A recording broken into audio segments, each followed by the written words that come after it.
Bienvenidos al episodio número 6 de Hablemos de Autos. Hoy estaremos hablando de los SUVs. Yo soy Gustavo. Yo soy Gerardo. Y bienvenidos a este episodio. Bienvenidos a Hablemos de Autos, el podcast donde la pasión por los motores se convierte en conversación.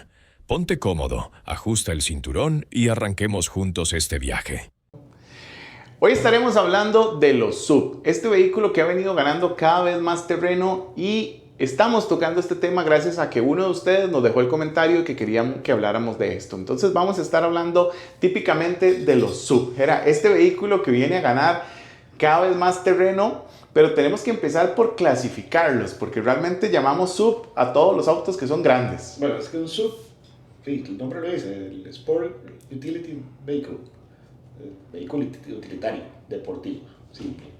Ahora, el nombre se ha transformado mucho, ¿verdad? Porque esto empezó con el Jeep, fue como el primero. Después teníamos la primer Suburban, y de ahí vienen casi que todos los todoterrenos. Y esto es un tema bastante importante porque tenemos que ver que a veces la gente piensa en un SUV y solo piensa como en un Qashqai o en un Tucson o algo así, pero realmente un Toyota Prado es un SUV, un Grand Cherokee es un SUV. O sea, lo que tenemos es que ver dentro de qué categoría entran, porque están los SUVs y están los crossover. Y podríamos estar... Bueno, es que están SUV, te lo podías decir como ya ahora, como SUV, crossover y el todoterreno, ¿verdad? Y el todoterreno. Y ahí entran en juego un montón de clasificaciones, porque los podríamos clasificar por tamaño, subcompacto, compacto, mediano, de gran tamaño. Por tracción. O por tracción, si es two-wheel drive, all-wheel drive, four-wheel drive, o hasta por el segmento al que están destinados. Inclusive, si es un SUV más familiar o si es un SUV más lujoso, por ejemplo. Inclusive está por su capacidad de arrastre, su capacidad de carga, o bien si es gasolina, si es diésel o si es híbrido o eléctrico.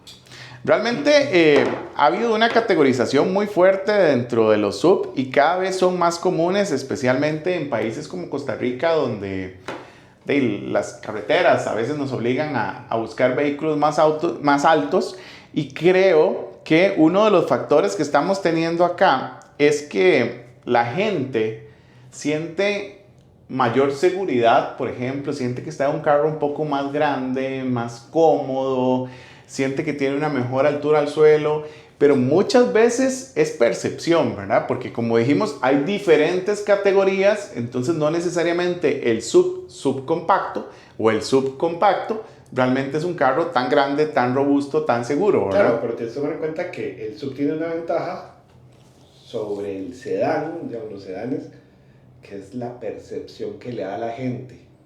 Cuando te sentas en una SUV, normalmente el asiento está más alto, o te sientes, o la misma carrocería del carro, el techo es más alto, o sea, el cuerpo es más alto, la gente siente, o se siente más segura, o se siente más cómoda porque el carro lo siente más alto.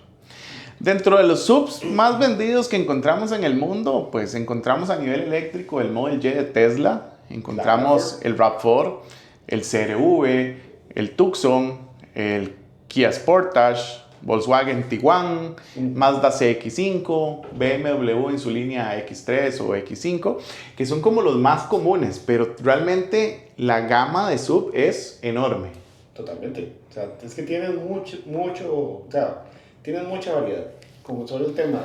Por ejemplo, te voy a decir, yo por acá tenía el listado de los más vendidos el año pasado en Costa Rica. Todos los carros más vendidos en Costa Rica el año pasado. El primero, el que más se vendió, la RAV4. RAV4 de Toyota. Una SUV. Le siguen dos pickups. Después en SUV tenemos el Yaris Cross, un crossover. Un crossover o un subcompacto ahí. El Rise, una que es un subcompacto. Igual. El Tiggo 2, que podría considerarse también como digamos que puede también entrar como un subcompacto por su altura y demás. El Geometry E, que aquí lo consideramos un subcompacto también. Sí, es un mini sub, digamos, un mini sub. Pero y es eléctrico, por cierto.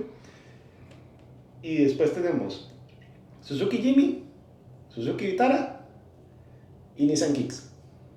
Que todos estos, Casi todos SUVs. que todos estos son la versión que se llama SUV, subcompacto o subcompacto, ¿verdad? Que son dos categorías, está subcompacto y compacto, ¿verdad? Después pasaríamos a una categorización mediana, que para que la gente tenga un ejemplo, ya estamos hablando, por ejemplo, de un Hyundai Santa Fe, de un Ford Edge o de un Jeep Grand Cherokee. Entonces, es un tamaño un poco más amplio, ¿verdad? Yo tengo por aquí algunos ejemplos de subcompactos, como por ejemplo el Hyundai Venue, el Toyota Rise, el Nissan Kicks, que ya lo mencionaste por ahí, o tal vez el Volkswagen, el T-Cross. Todos estos son subs de entrada, subs pequeños. Ahora, casi todos estos de entrada que dijiste vienen montados en plataformas, son más crossover que digamos que sub, ¿verdad? Que ese es un tema, digamos, si queremos realmente definir qué es un crossover, qué es un sub, también hay que entrar en términos de construcción. ¿Por qué? Porque la forma en la que está hecha el chasis y cómo está montado el vehículo, pues es parte de lo que lo define, ¿verdad? El crossover es un auto que está montado en una plataforma de un automóvil. ¿Qué mejor ejemplo que dos que mantuvieron su nombre? Nada más le agregaron la muletita de cross. Corolla Cross, Yaris Cross.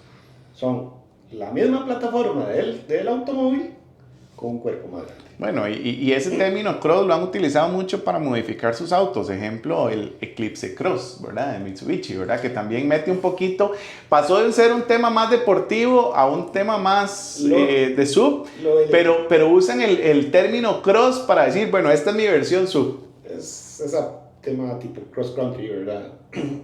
Pero el Eclipse Cross, ¿verdad? Y eso... Es una categoría ahí un poco diferente, pero... El Eclipse Cross tiene su rencilla por donde viene, tal vez como que es más un tema comercial. Ahora, y hace muchos años también, la gente o el mercado lo que busca son autos más grandes, con mayor altura. Igual, como decíamos antes, casi toda Latinoamérica lo que tenemos son un exceso de huecos por todo lado. Sí, carreteras en muy mal estado. Para nosotros son muertos, para otro lado son policías acostados, le dicen, o reductores de velocidad en sí. Esto nos hace pedir vehículos que tengan una altura libre al suelo un poquito mayor. Un poquito mayor. Porque podemos estar hablando, digamos, de lo que tradicionalmente se conoce como body and frame, que estaríamos viendo un Toyota Land Cruiser, un Jeep Wrangler, un Ford Bronco, un Nissan Patrol. Ya hablamos de todos terrenos puros. Estamos hablando de todo terreno puro, que es donde nace el SUV, porque realmente el SUV empieza buscando un concepto de todo terreno, digamos, un vehículo que realmente tenga características 4x4, sin dejar de lado un poco el confort y el lujo y esas otras cositas, sí, ¿verdad? Mira que esta categoría se ha venido reduciendo. Incluso el decremento de esta categoría ha ayudado a impulsar a los pickups. Porque mucha gente que quiere su carro para meterlo en un terreno feo, ya tiene menos opciones para comprar a nivel de SUV. Y se va entonces para un pickup que comparten características muy similares. Y lo hemos hablado en otras ocasiones, cómo comparten las plataformas, ¿verdad? Porque estábamos hablando, por ejemplo, de un Hilux y un Toyota Fortuner, por ejemplo. Estamos hablando del Isuzu D-Max y el Isuzu MUX. La L200 con la Montero Sport. Con la Montero Sport, que es básicamente la plataforma de pickup utilizada para un SUV. Y esto pasa porque pues, cada vez la gente busca más lujo, más confort. Entonces se va perdiendo ese factor de quiero un 4x4 muy robusto, que no me importa si es duro y brinca mucho y no es tan confortable. Y ahora yo quiero tapicerías en cuero, yo quiero asientos eléctricos, quiero mis pantallas, aire acondicionado y otro montón de extras que a veces traen, el techo panorámico, por ejemplo. Entonces empieza cada vez a convertirse el SUV en un vehículo con una tendencia más al lujo y el confort y menos al 4x4, porque claro, realmente pero también cada vez son menos. También tienes que ver que hay un tema de reducción en el top de ese 4x4 puro por temas de regulaciones. Si ya en muchos países o en muchas zonas como Europa te piden que el carro tenga más hadas, que tenga ciertas cosas, que ya es más difícil meterle a esas plataformas que vienen y realmente tienen muy poco cambio desde hace años. eso fue uno de los detonantes que nos retiró a la Montero. Montero, Pajero, Shogun, depende del país Depende del país. donde quieras ver, pero la Montero la retiraron hace 4 años.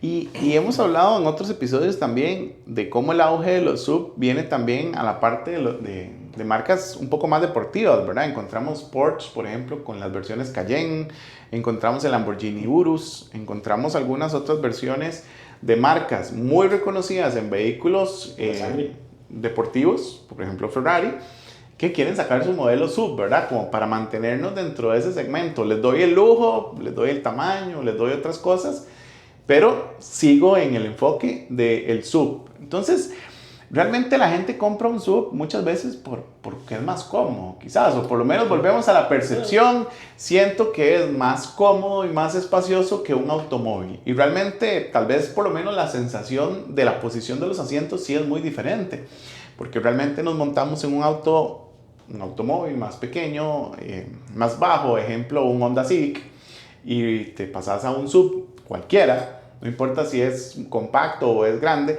sentir la diferencia en la posición, ¿verdad? En el Civic sentís que estás como sentado en el suelo y en el otro te sentís más arriba, te sentís más alto. Es más cómodo ingresar el carro, incluso dependiendo del tipo de plataforma. Normalmente, digamos, en la sub más pura, digamos, no tanto en los crossover, tenés muchísimo más espacio de carga. Es una ventaja contra un sedán, digamos, que es parte del por qué la gente lo busca.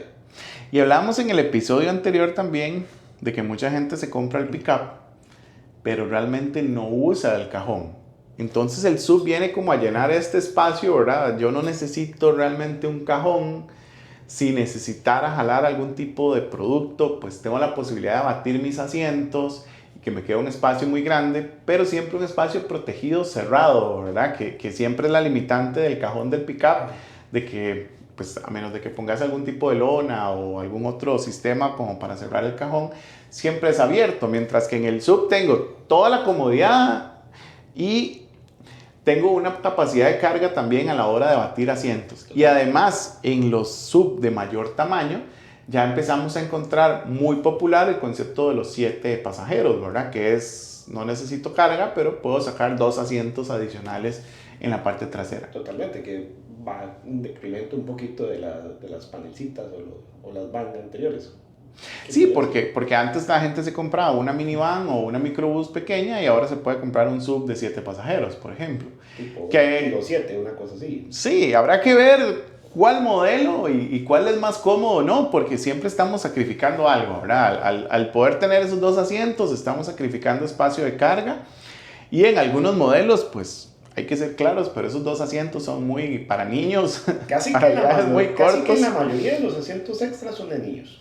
Sí, entonces, pues hay que ver un tema de necesidades, pero está la opción, digamos, está la opción de tener hasta 7 pasajeros, digamos, en un sub. Sí, entonces podemos segmentarlo más o menos como en el sub tradicional, 4x4 o el todoterreno, sub tal vez con, digamos, un all-wheel drive, así que puedes meter en terreno un poquito más malo. Feo, digamos, un poquito feo, digamos, más como calle de lastre. Sin ser barro, digamos, o ríos o piedras. Te vas a quedar.